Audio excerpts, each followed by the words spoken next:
Alas 4:03. Gumising kasama ang mga bagong-bagong mga balita. Gumising kasama ang mga bagong-bagong impormasyon. Hahataw na, aarangkada na. Kaya tayo na. Dahil buhay na ang mga dugo ng mga taong maagang gumising. Isisigaw na ang sigaw ng sambayanan.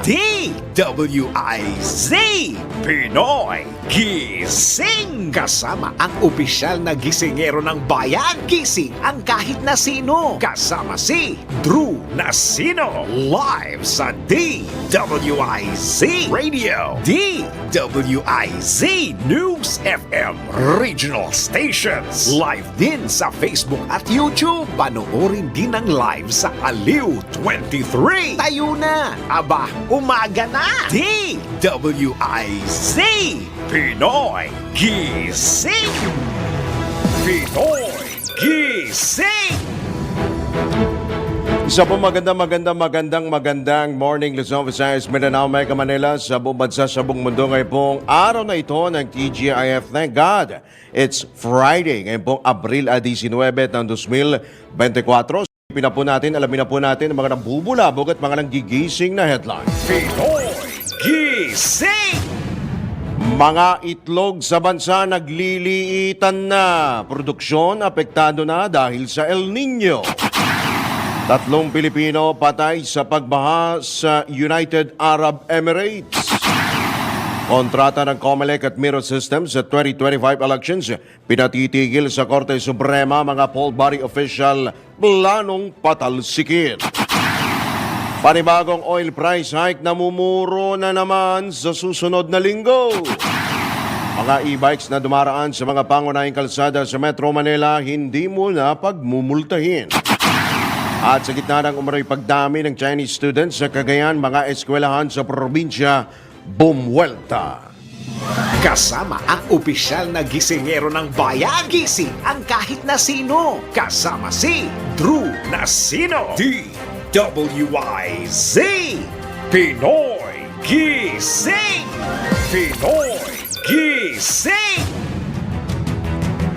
Sa oras na 6 na sandali makalipas ang ika-4 na ng morning, kayo po ay nakatutok dito sa Impila May Todong Lakas DWIC 882 at Aliw Channel 23 at sa mga nanonood din po sa kanila pong mga cellphones, sa kanila pong mga laptops o kaya po ay tablets via DWIZ882am.com, yung ating pong official website www.DWIZ882am.com at sa Facebook at YouTube live streaming. Hanapin nyo lamang po yung DWIZ, search nyo po yan.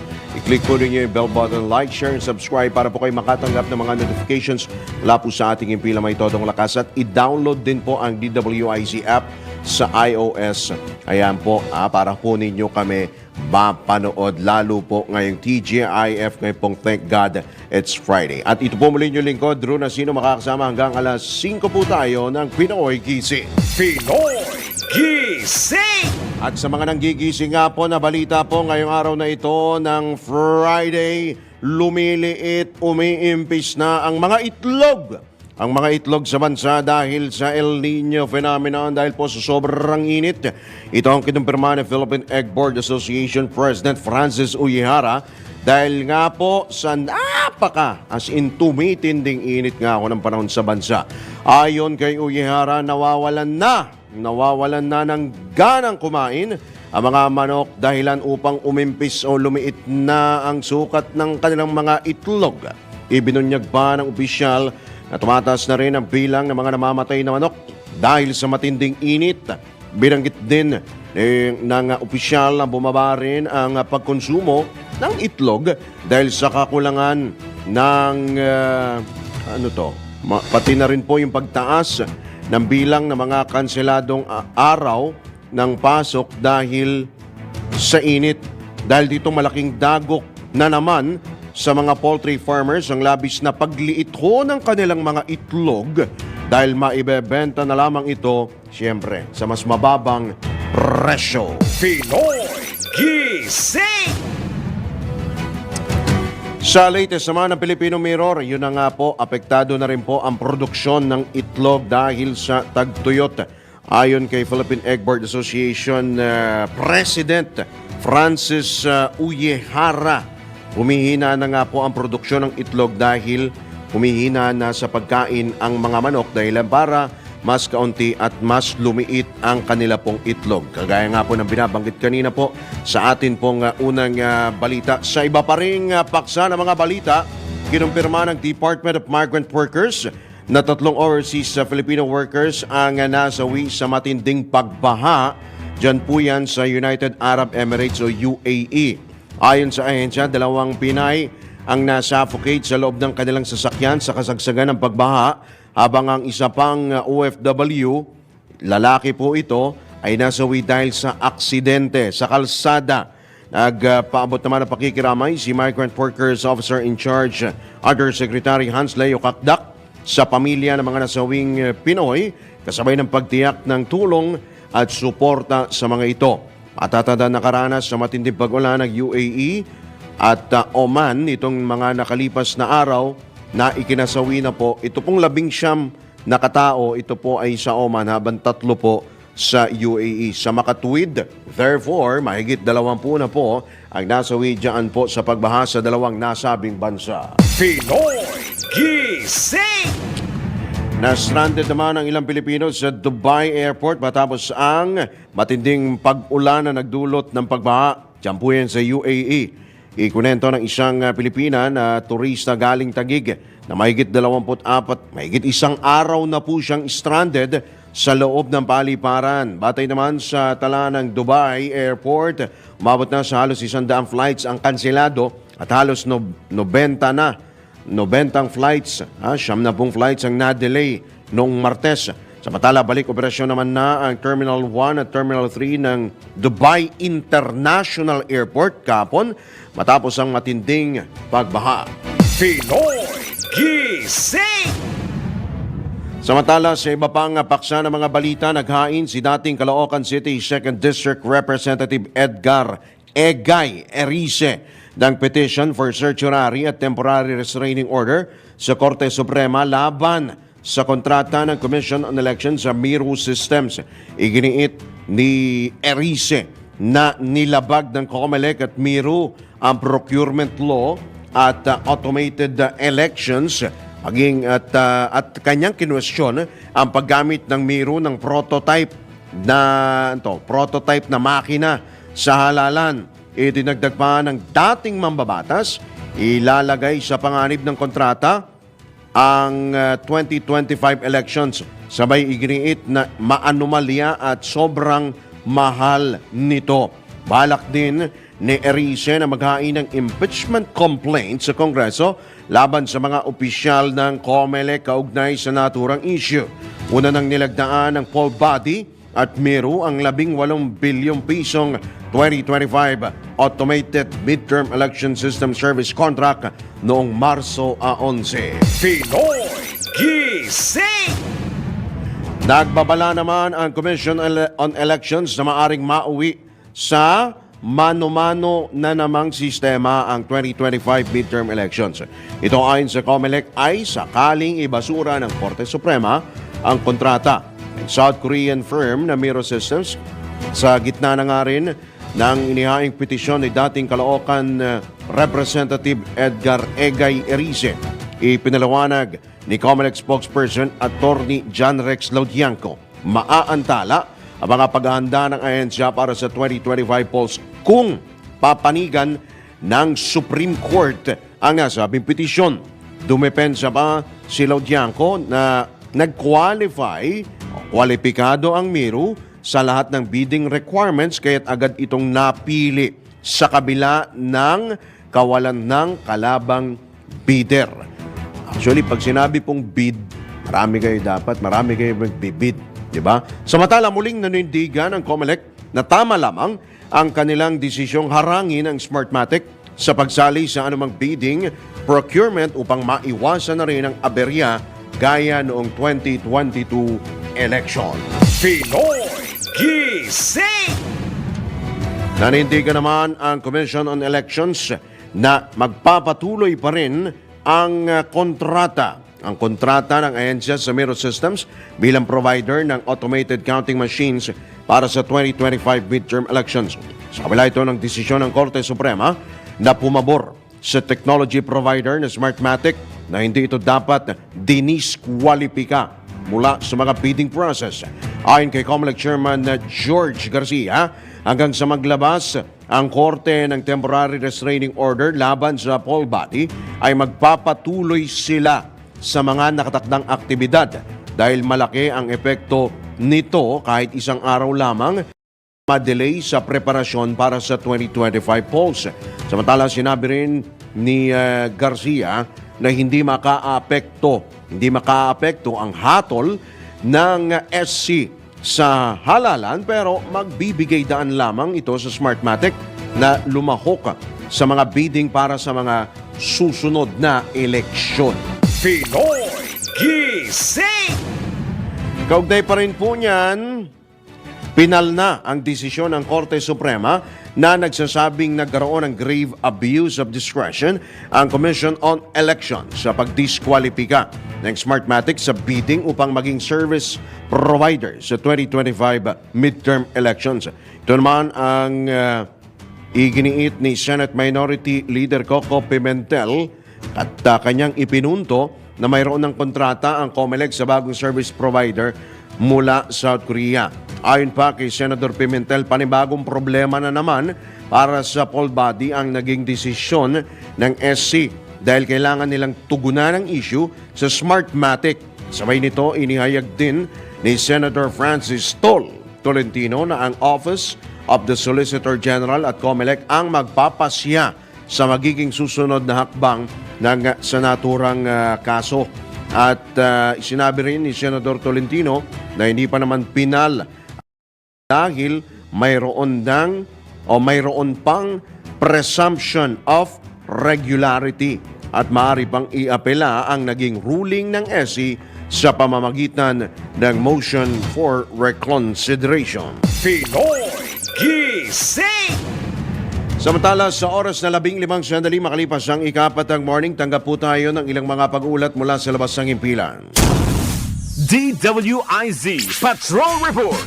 PRP Tausug ng Naval Forces Central nakiisa sa pagdiriwang ng 503rd First Easter Sunday Mass, 503rd anniversary ng kauna-unahang Easter Sunday Mass sa isla ng Limasawa. Ang pag-uulat buhat kay Patrol 17, Jopel Peleño. Nakiisa ang Naval Forces Central sa pamamagitan ng BRP Tausug o LC-295 na nasa ilalim ng Naval Task Force 50 o NTF-50 sa selebrasyon ng 503rd First Easter Sunday Mass sa munisipalidad ng Limasawa, Southern Leyte. Sa pamumuno ni Lieutenant Commander Junal Abiso, ligtas na inihatid ng LC-295 ang logistical requirements at mga bisita, guests at iba pang participants ng First Easter Sunday Mass sa Limasawa mula sa munisipalidad ng Padre Burgos, Southern Leyte.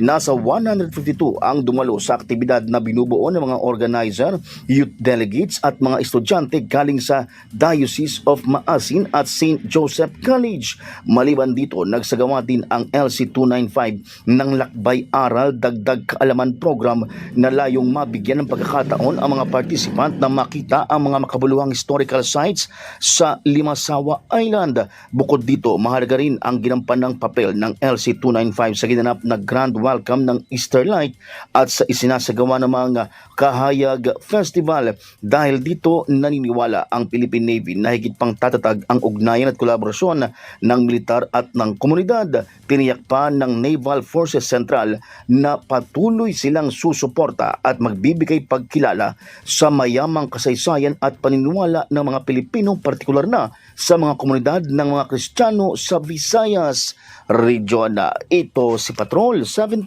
Chopel Peleño para sa impilang may todong lakas, DWIZ, nagbabalita ng tama, naglilingkod ng tama. Alright, salamat Patrol 17, Jopel Peleño. Tanggap naman po tayo ng update kaugnay po sa power supply. Ito po, ang problema ko natin talagang napakainit po. Bukod ho sa napakainit po ng panahon, ang hirap din humatulog lalo po kapag wala ho kayong kuryente. Gawin mo kung wala na kayong kuryente tapos mainit pa ang panahon, abay, masunog ka na yan. Grabe naman yan. Update ho, kaugnay sa karagdagang supply ng kuryente, tiniyak ng Meralco sa gitna nga ng deklarasyon ng Red Alert status sa Luzon Grid. Ang pag-uulat naman buhat kay Patrol 30 Jelly Mendez. Tiniyak ng pamunuan ng Manila Electric Company o Meralco ang karagdagang supply ng kuryente matapos ang muling pagdedeklara ng National Grid Corporation of the Philippines ng Red Alert status sa Luzon Grid. Nabatid na ipinatutupad ng NGCP ang Red Alert status tuwing nagkukulang ang available power supply sa buong Luzon Grid na posibleng magresulta sa rotational brownouts. Ayon sa Meralco, nakikipag-ugnayan na sila sa mga kumpanyang bahagi ng ILP o Interruptible Load Program na sakop ng kanilang prangkisa upang makatulong sa pagpapagaan ng demand sa supply ng kuryente. Una nang inihayag ng Meralco na mahigit 400 megawatts ng available deloading capacity ang nasecure na ng Meralco mula sa kanilang commercial at industrial customers. Binigyan diin ng Meralco na patuloy nilang binabantayan ang sitwasyon ng kuryente sa Luzon Grid at nakahanda silang magpatupad ng manual loading dropping o yung tinatawag na rotational power interruption kung kinakailangan upang maiwasan din ang malawakang power outage gaya na lang ng naganap sa Panay Island. Ito si Patrol 30 Jelly Mendez nag-uulat para sa impilang may todong lakas sa DWIZ. Nagbabalita ng tama, naglilingkod ng tama. Alright, maraming salamat si Patrol 30 Jelly Mendez. Kaugnay pa rin po ng balitang yan, isinisi naman ng National Association of Electricity Consumers for Reforms Incorporated o NASECOR sa Meralco at private distribution utilities o electric cooperatives ang pagpalya ng mga power plant. Ipinalawanag ni NASECOR President at dating DOE Undersecretary Petronilo Pete Ilagan sa DWIZ na ang mga nabanggit na electric company ang nangongontrata sa mga planta. Sa katunayan niya ay pinagkakatiwalaan ito ng publiko upang matiyak ang kalidad at supply ng kuryente. Dahil dito lumalabas sa anya na may kapabayaan din ang mga power generation company.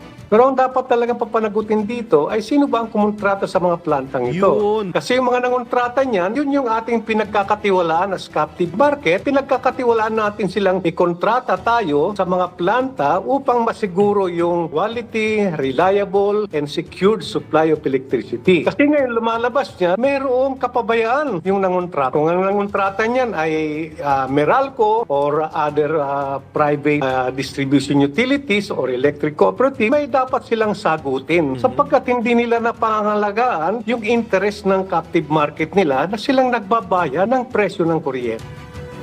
Binigyang din pa ng NASECOR official na dapat nakahanda ang iba pang planta upang hindi maapektuhan ang mga consumer. Dapat nakahanda yung mga planta na yan na ang babalikat ay consumers din. So hindi nila gastos yan, gastos din natin yan para masiguro na walang brownout. Kasi sabi ng batas, siguraduhin ang quality, reliability, security, and affordable supply of electricity. Ibig sabihin lang yan, walang brownout. Kasi siguraduhin mo eh. Tatanungin natin sino ang mga dapat managot, malalaman natin yan. Number one, yung BU na nagkontrata ng mga planta. Yung kakulangan ng ancillary plant.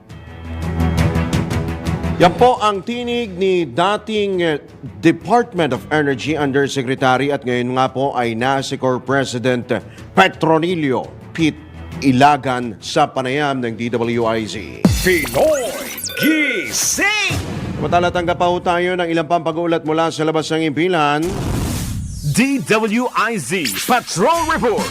NTF-ELCAC ikinalugod ang muling pagdedeklara sa CPP-NPA bilang teroristang grupo. Nagbabalik si Patrol 17 Jopel Pileño. Ikinasiya ng National Task Force to End Local Communist Armed Conflict o NTF-ELCAC ang muling pagtatalaga ng Anti-Terrorism Council o ATC sa Communist Party of the Philippines New People's Army o CPP-NPA bilang isang teroristang grupo sa ilalim ng kasalukuyang administrasyon. Pahayag ni NTF-ELCAC Executive Director Undersecretary Ernesto Torres Jr. may tuturing na significant ang hakbang na ito dahil nais ng gobyerno na tuluyan ng mabura ngayong taon ang 11 natitira at nanlulupaypay na NPA Guerrilla Front. Pinuri din ni Yusek Torres ang ATC Resolution No. 53 na nagdideklara sa CPP-NPA high-ranking leader at Central Committee member na si Elizabeth Pineda Principe na may iba't ibang alias bilang terrorist personality. Ika-15 ang CPP-NPA sa 20 deadliest terrorist organizations sa mundo na nakapaloob sa 2023 Global Terrorism Index o GTI. Ito si Patrol 17 Chopel Peleño para sa impilang may todong lakas, DWIZ, nagbabalita ng tama, naglilingkod ng tama.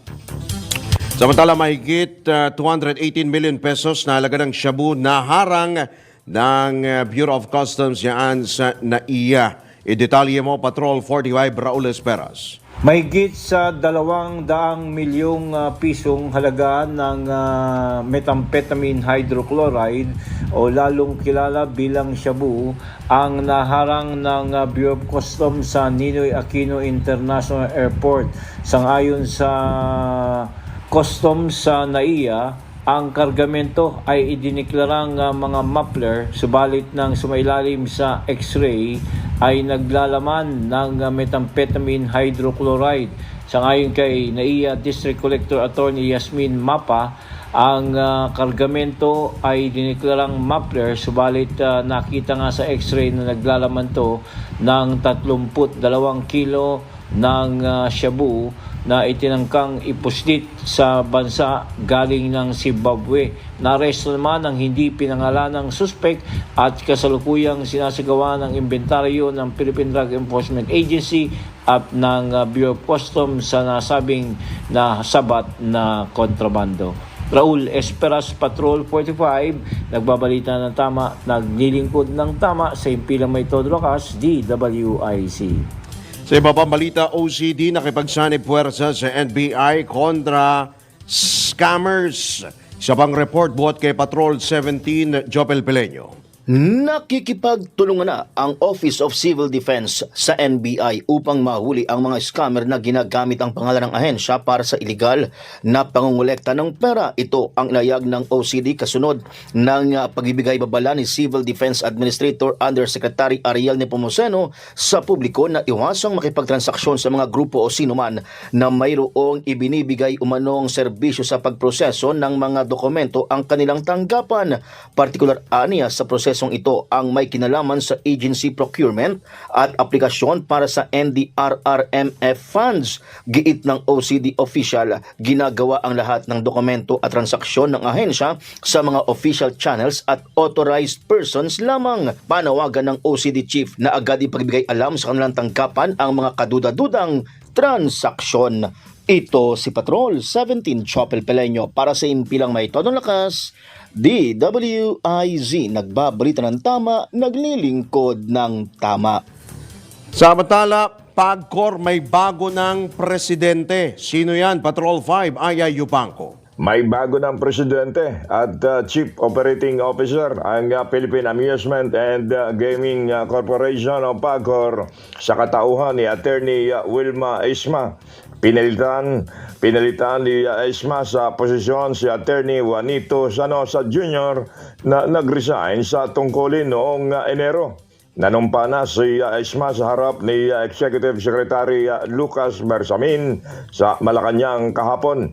Malugod namang tinanggap o welcome ni Chairman Alejandro Tenco si Attorney Isma na inilarawan niyang malaking asset sa PAGCOR dahil sa malawak na karanasan nito sa gobyerno at sa pribadong sektor. Si Attorney Isma ay nagtapos sa Ateneo de Manila University at naging miyembro ng Board of Director ng Development Bank of the Philippines at nagsilbi rin bilang kauna-unahang babaeng administrator at chairman ng SBMA o Subic Bay Metropolitan Authority.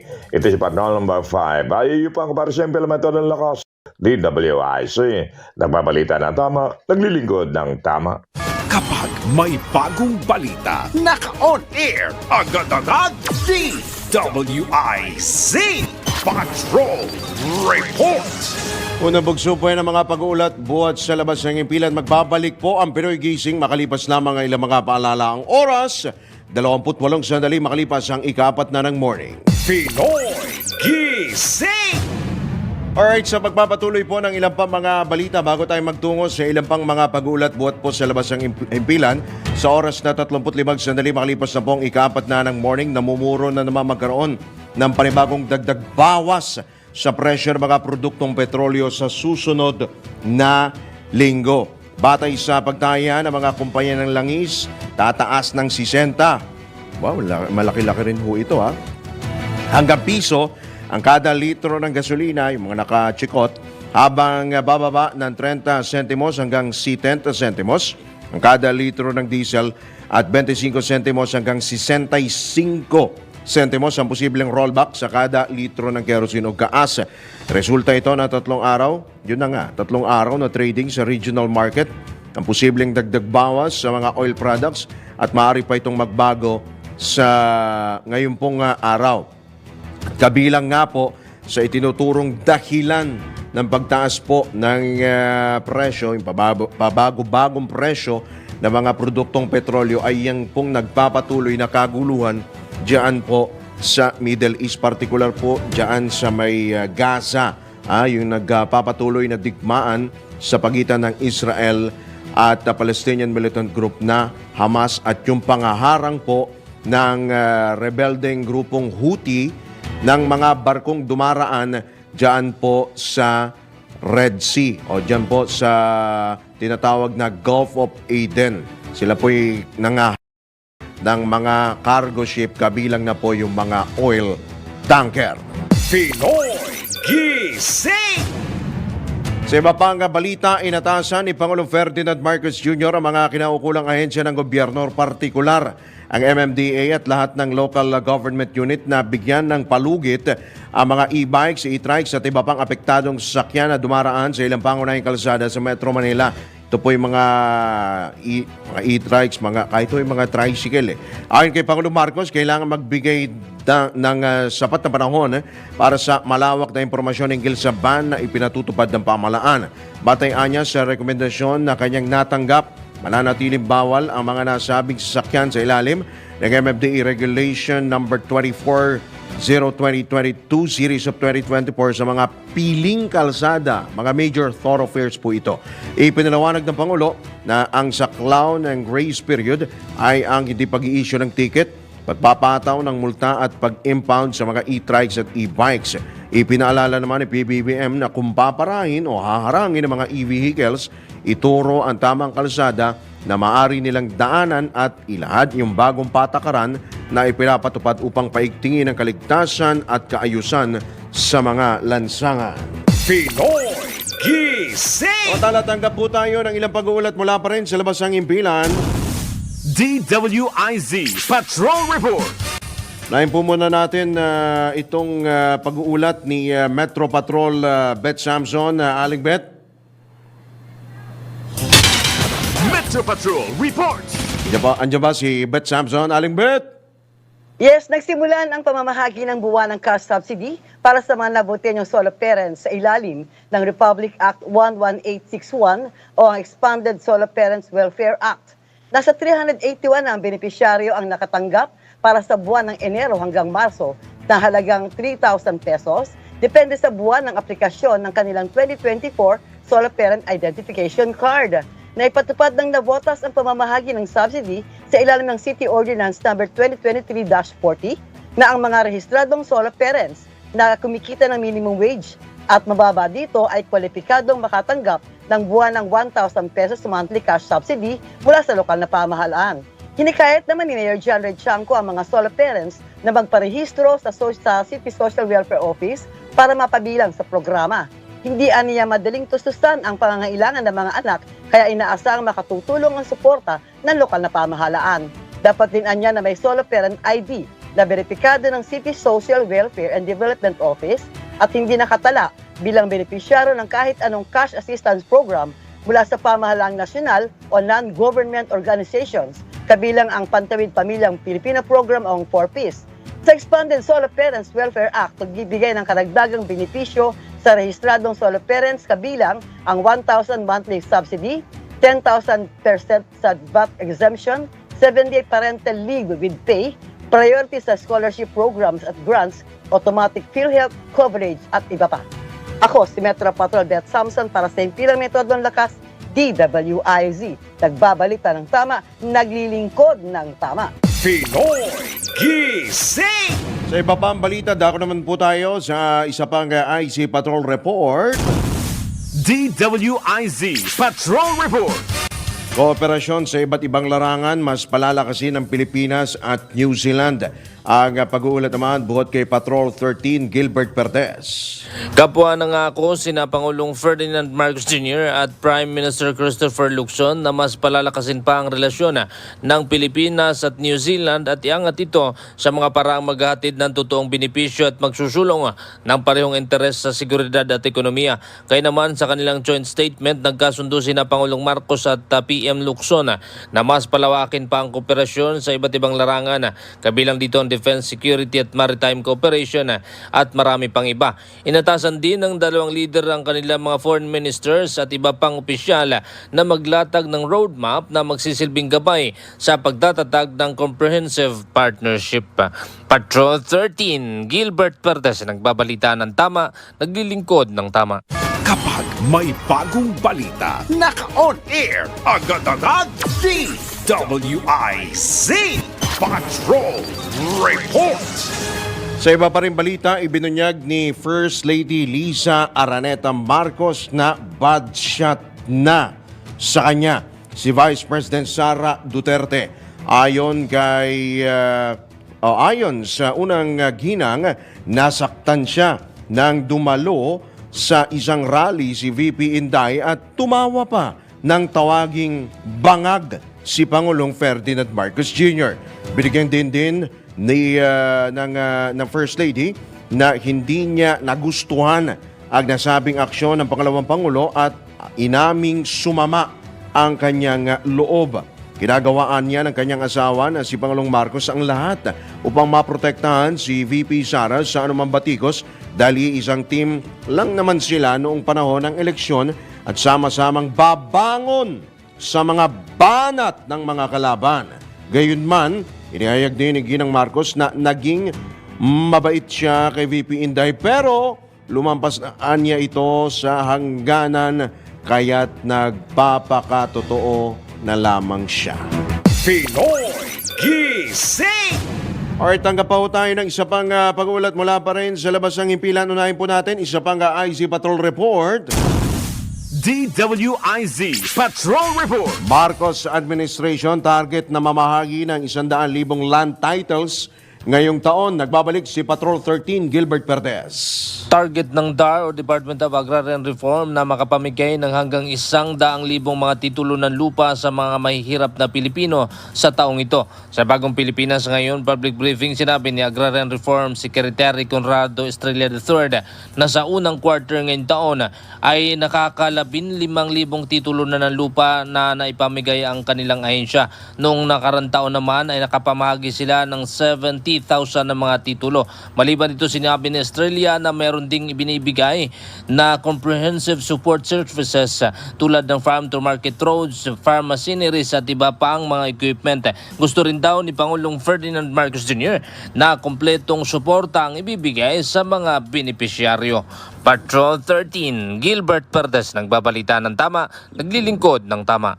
Kapag may bagong balita, naka-on air, agad-agad, DWIZ Patrol Report! Alright, maraming salamat si Patrol 13 Gilbert Pertes. Dako naman tayo sa isang pag-uulat buhat sa probinsya. Ronda Probinsya! Police report ihati di Manong Ronald Idol Cabset Domingo. Nasamsam sa isinagawang bypass operation sa loob ng lungsod ng Tuguegarao ang nasa 1 milyong halaga ng shabu. sa sunod-sunod na 4 na operasyon na isinigawa ng Regional at Provincial Intelligence Unit Drug Enforcement kasama ang Tuguegarao Component City Police Station at First Cagayan Provincial Mobile Force Company. Sa magkakaibang oras ay nasa 5 suspect ang arestado sa naturang lungsod. Ang unang operasyon ay kung saan 2 ang suspect ang naresto, kung saan ay nakuha mula sa kanila ang nasa 15 grams na shabu kasama na ang mga iba pang drug paraphernalias. Naaresto pa ang 30 years old na suspect at nakuha mula sa kanya ang nasa 30 grams na parehong kontrabando. Sa pangatlong operasyon, nadakip naman ang isang 17 years old na estudyante sa bypass operation pa rin na isinagawa sa lungsod, kung saan nasabat naman mula sa kanya ang 4.8 grams na shabu.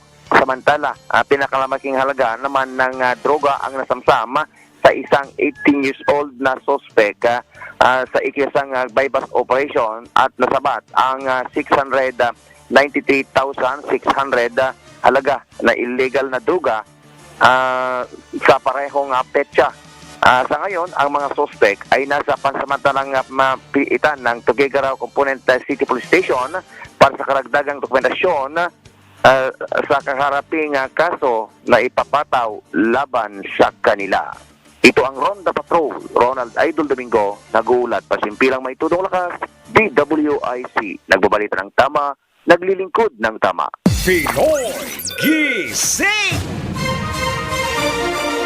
Kombinasyong tama, malaki ang tama. Makinig mabuti dahil babanggitin na ng DWIZ. Announcer ang tamang kombinasyon ng letra at numero. DWIZ. Numero panalo. Hatid ng Bingo Plus. Bingo sa saya, plus sa panalo. Alright, ito na po ang ating pong inaabangan, inyo pong inihintay. Siyempre, ito, Bingo Plus. Ha? Maglaro na po tayo ng Bingo Plus ngayon pong araw na ito ng TGIF. Ready na nga ho ba kayo sa mga ka-Bingo Plus sa bago pong palaro ng DWIZ? Aba, dito po yan sa DWIZ Bingo Plus numero panalo. May chance po kayong manalo ng 1,000 piso na tumataginting po 1,000 piso. Simple lamang pong manalo. Kailangan lamang abangan ang 4 na letter number combination sa mga programa po ng DWIZ at i-text po. I-text po ito sa 0960-880-6426. Ulitin po natin 0960-880-6426. Siyempre, kasama po ng inyong pangalan, edad, address for combination of the day. At ito nga po ang kombinasyon, unang kombinasyon ngayon pong araw po na ito na mapapakinggan po ninyo lalo sa ating mga suking taga-subaybay, nakikinig ko sa kanila po mga radyo, mga talapihitan. Ito. Ulitin po natin.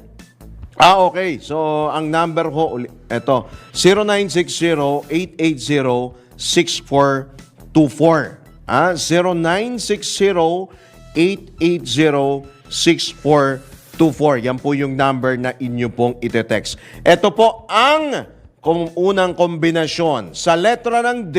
Sa letra ng D, 12. D12. Yan po ang ating unang kombinasyon for today. Abangan pa ang 3 kombinasyon sa mga susunod na programa po ng DWIC. Ano pa nga hinihintay po ninyo? Text na po, sali na po sa Bingo Plus. Dahil sa Bingo Plus, bingo sa saya, plus sa panalo. Kung nakaapat ka na, pwede mo nang isend sa text number na binigay ng DWIZ announcer o kaya i-PM na sa DWIZ Facebook. Kung hindi pa, wait pa ng ibang kombinasyon hanggang makumpleto ang 4 na numero panalo. Hatid ng Bingo Plus. Bingo sa saya, plus sa panalo. Pinoy Gising! Babalik po muli ang Pinoy Gising makalipas na may mga paalala oras, 12 minuto na lamang bago sumapit ang ganap na alas 5. Pinoy Gising! Alright, tayo po nasa ulibangan po ng Pinoy Gising. Tanggap po tayo ng isa pang pagulat buhat pa rin sa probinsya. Ronda Probinsya! Ihatid niya ni Melvin Machado mula Bicolandia. Melvin? Melvin Machado? Alright, babalikan natin si Melvin Machado mula po dyan sa Bicolandia. At speaking of probinsya, sa probinsya po ng Cagayan, walang basehan ng paratang na banta sa seguridad ang mga Chinese students sa nasabing lalawigan. Ito ang iginiit ng grupong concerned private higher education institutions sa naturang lugar, kung saan kanilang binigyang diin na pagpapakita ang nasabing issue ng racism o galit sa isang lahi at xenophobia o pagkapuot sa mga Chino.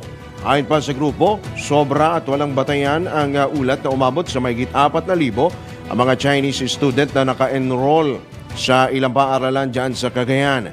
Idinagdag pa ng grupo na mahigpit ang kanilang mga institusyon sa admission at screening at stricto rin ang Commission on Higher Education sa pagpapapasok ng mga dayuhang mag-aaral. Pinoy Gising! Alright, balikan po natin ang pag-uulat buhat sa Bicolandia ni Melvin Machado. 18 armas na kinabibilangan ng 4 na M16 rifle, isang M203 grenade launcher, 2 caliber 45 pistol, iba't ibang magasin at personal na kagamitan ang na-recover ng tropa mula 31st Infantry Battalion Philippine Army kasamang PNP. Lamang kaengkwentro sa loob ng 30 minuto ang Platoon 3 Sub-Regional Committee at Regional Special Operations Group na pinamumunuan ng isang alias Josam. Nangyari ito madaling araw nitong April 18, 2024 sa Barangay Bagugon, Kamalig, Albay. Nagpatay naman ang isang Janjan Milian na alias Lenin at Chan na miyembro ng naturang kilusan. Sa ginawang follow-up operation sa lugar ng mga rebelde, muling nakarecover ang mga otoridad ng 8 M14 rifle at 2 M16 rifle. Naaresto din ang 2 umanong miyembro ng kilusan na sina Domingo Millena at Marcy Mendez na pawang nasa custody ngayon ng Philippine National Police. Ito ang Ronda Patrol, Melvin Machado para sa impilang may todong lakas, DWIZ. Nagbabalita ng tama, naglilingkod ng tama. Pinoy Gising!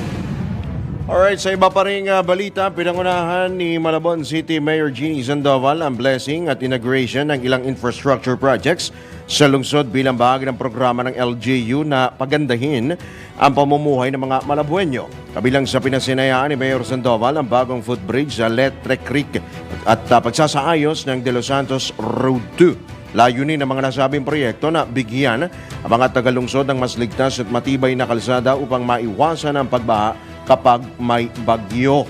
Pinasalamatan naman ng alkalde ang mga naging bahagi ng proyekto o mga naging bahagi upang matupad ang mga nasabing infrastructure project.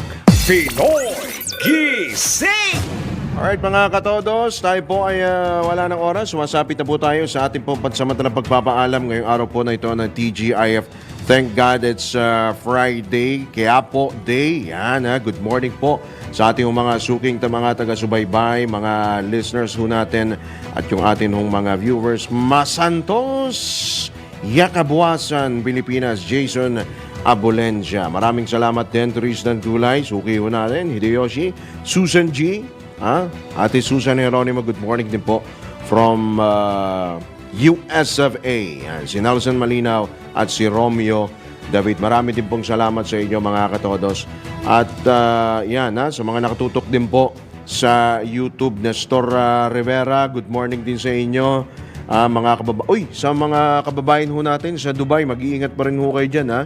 May baha pa rin po. Tayo din po ay nakikiramay, nagpapaabot din po ng pakikiramay doon po sa atin ho mga sa pamilya po. Dito pong 3 Pilipinong nasawi sa pagbaha dyan po sa United Arab Emirates at atin din pong kukunin pa yung mga karagdagan pa mga detalye kaugnay po dyan sa balitang yan. Hopefully ay matigil na po yung pagbaha at actually hindi lang sa UAE, sa Oman din. Meron din po sige, yan, tama-tama sa mga nagtatanong din po kung ano daw bang update. Yung mga kababayan din po nating mga Pilipino dyan din po sa Oman. Ang tabay lamang po para po sa mga karagdagan pong mga detalye, mga impormasyon hinggil po sa balitang yan. Alright, tayo po muna ay lalatag po ng isa pong patama quote po ngayon pong araw na ito. Mahirap sa simula, mahirap magsimula, pero ang mahalaga magpapatuloy ka. Ano man ho ang inyo pong adhikain o layunin sa buhay, ang mahalaga po ay magpatuloy po tayo. Gaano man ho yan kabagal, gaano man ho yan kakupad, ang mahalaga, nagpapatuloy ho tayo. At alam po natin yung direksyon po natin sa buhay, kung saan po tayo patungo. Dapat meron tayong tinatawag po na vision sa atin pong buhay. Yung vision na maganda, syempre, unang-una po yan. Importante po na yung atin pong tatahakin pong landas, hindi po tayo dapat susuko, ika nga, kahit yan ay baku-bako. Maiging magpatuloy ho tayo. Mahirap man ho ang simula po natin, sa una lang naman po yan. Diba? Mahirap man ho ang mahirap magsimula, pero ang mahalaga, makarating po tayo sa ating pong patutunguhan, magpatuloy po tayo, patungo po sa atin pong patutunguhan. Anuman po yang kinahaharap po nating mga pagsubok sa buhay. Alright! Tayo po ay magpapaalam na marami po salamat sa ating mga suking taga-subaybay, sa ating po mga nakasama sa News Center, sa lahat po ng mga kasama natin sa DWIC at Aliw 23. Ito po muli ang inyong lingkod, Drew Nasino, nagbabalita ng tama, naglilingkod ng tama. Susunod na po, sino may birthday? Sinong may birthday? Sino siya? Ay, oo nga pala. Sorry! Nakalimutan ko. Akala ko kung si Juby de Guzman tuloy. Juby Salonga pala. Oo nga pala. Birthday nga pala. Alright, maraming salamat. Ito po muli yung lingkod, Drew Nasino, nagbabalita ng tama. Naglilingkod ng tama. Susunod na po, makakasama po natin sa Arangkada Balita si Miss Judith Estrada Larino. Happy weekend! Gumising kasama ang mga bagong-bagong mga balita. Gumising kasama ang mga bagong-bagong impormasyon. Hahataw na, aarangkada na. Kaya tayo na. Dahil buhay na ang mga dugo ng mga taong maagang gumising. Isisigaw na ang sigaw ng sambayanan. DWIZ Pinoy Gising! Kasama ang opisyal na gisingero ng bayan. Gising ang kahit na sino. Kasama si Drew Nasino. Live sa DWIZ Radio. DWIZ Regional Integrated News Nationwide. Live din sa Facebook at YouTube. Panoorin din ang live sa Aliw 23. Tayo na!